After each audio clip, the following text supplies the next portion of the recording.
दोस्तों, बंगाल में जब एक अल्पसंख्यक शख्स की हत्या की गई तो उस पर प्रियंका गांधी का एक पुराना वीडियो वायरल होने लगा।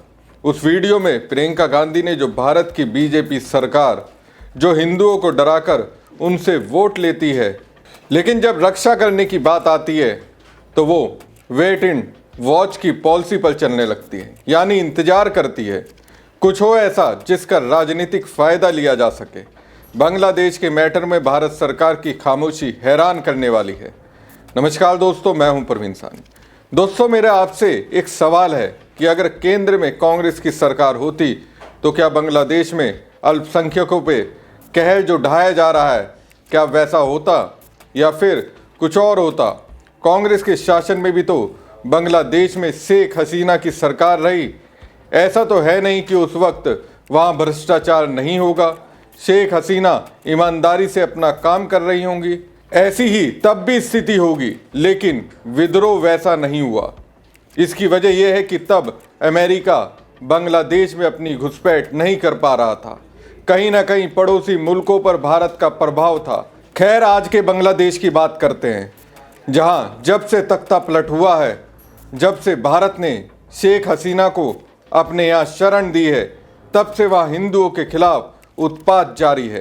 पिछले 2 दिनों में बांग्लादेश में जो हुआ उस पर जिस तरह से सरकार मूक दर्शक बनी हुई है, आखिरकार कांग्रेस सांसद प्रियंका गांधी का सब्र जवाब दे गया और उन्होंने प्रधानमंत्री नरेंद्र मोदी, खासकर विदेश मंत्री जयशंकर को ऐसी सलाह दी जिसे जानकर मुझे लगा कि प्रियंका गांधी मोदी और जयशंकर को कह रही हूँ अब तो आप बांग्लादेश से भी डरने लगे हैं।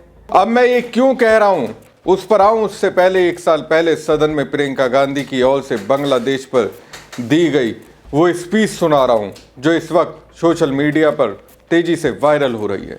संक्षिप्त में बोल देती हूँ।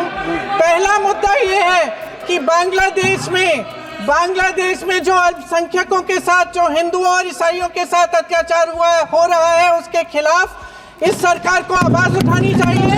बांग्लादेश की सरकार के साथ बातचीत करनी चाहिए और पूरा समर्थन देना चाहिए जिनको माननीय सदस्य श्री वरितो फ्रांसिस जी हेडक्वार्टर्स में से आज सेना के हेडक्वार्टर्स में से वो तस्वीर उतारी गई है जिसमें पाकिस्तान की सेना आत्मसमर्पण कर रही है हिंदुस्तान भारत की सेना के सामने।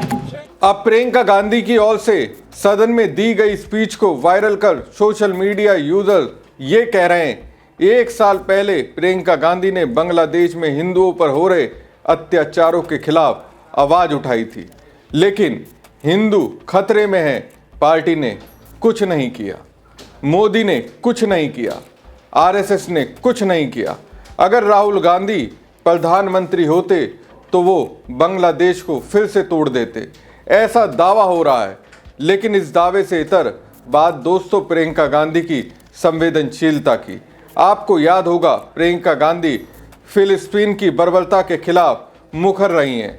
वो अपना विरोध दर्ज कराने के लिए पिछले सत्र में सेव फिलिस्तीन के स्टिकर को अपने बैग पर चिपकाकर सदन में आई। तब अंधभक्तों ने प्रियंका गांधी को जमकर कोसा। भारत में जब भी अल्पसंख्यकों पर हमला होता है तब भी प्रियंका गांधी बोलती है।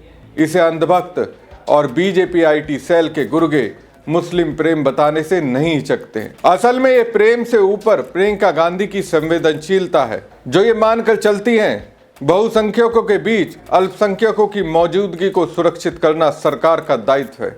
इसलिए बांग्लादेश में अब जो हुआ, जिस तरह से वहाँ के अल्पसंख्यक हिंदू को जिंदा जला दिया गया, उस पर प्रियंका गांधी भड़की हुई हैं और अपनी भारत सरकार के अगवा प्रधानमंत्री नरेंद्र मोदी और विदेश मंत्री जयशंकर को स्टैंड लेने के लिए कह रही हैं।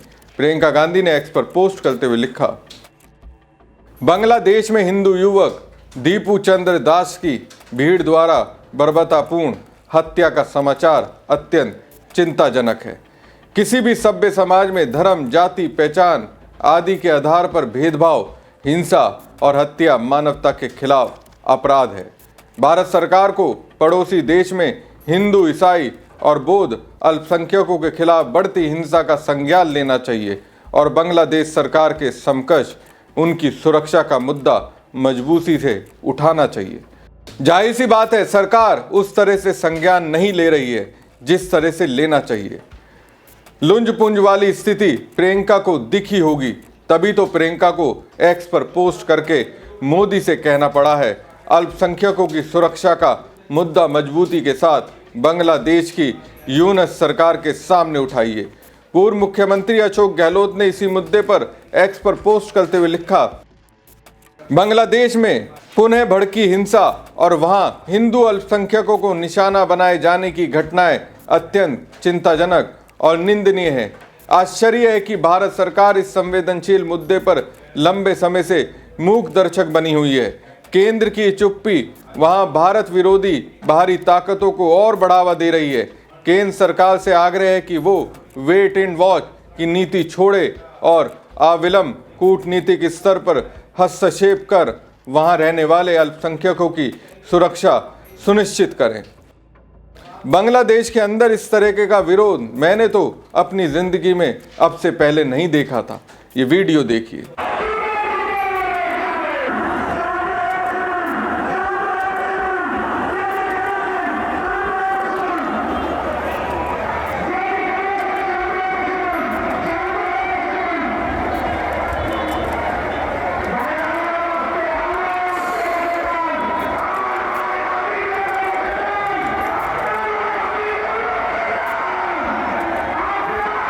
এই মুহূর্তে শাহবাগের পরিস্থিতি আপনাদেরকে দেখানোর চেষ্টা করছি সরাসরি। আমি মোহাম্মদ ফেরদৌস প্রামাণিক, দৈনিক ইত্তেফাক থেকে আপনারা সরাসরি দেখতে পাচ্ছেন শাহবাগের বর্তমান পরিস্থিতি বেশ উত্তাল হয়ে রয়েছে। শাহবাগের আনাচে কানাচে নেতাকর্মীদের ঢল, সাধারণ মানুষের ঢল, সবারই একটি স্লোগান, তুমি কে আমি কে হাদি। बांग्लादेश में नाराए तकबीर अल्लाहू अकबर के नारे के साथ भारत के खिलाफ भी नारे लगाए जा रहे हैं। बांग्लादेश के कार्यवाहक प्रधानमंत्री यूनस कट्टरपंथियों का भव्य स्वागत कर रहे हैं और पीएम मोदी विदेश मंत्री जयशंकर मूक दर्शक बनकर बैठे देख रहे हैं। दरअसल दोस्तों, हादी पर 12 दिसंबर को ढाका में मस्जिद से निकलते समय नकाबपोश हमलावरों ने गोली चलाई थी। उन्हें गंभीर चोटें आईं और सिंगापुर ले जाया गया, जहां उनकी मौत हो गई। शरीफ उस्मान हादी इनकलाब मंच के नेता थे। बांग्लादेश में जुलाई विद्रोह ने उसको बांग्लादेश में पहचान दिलाई।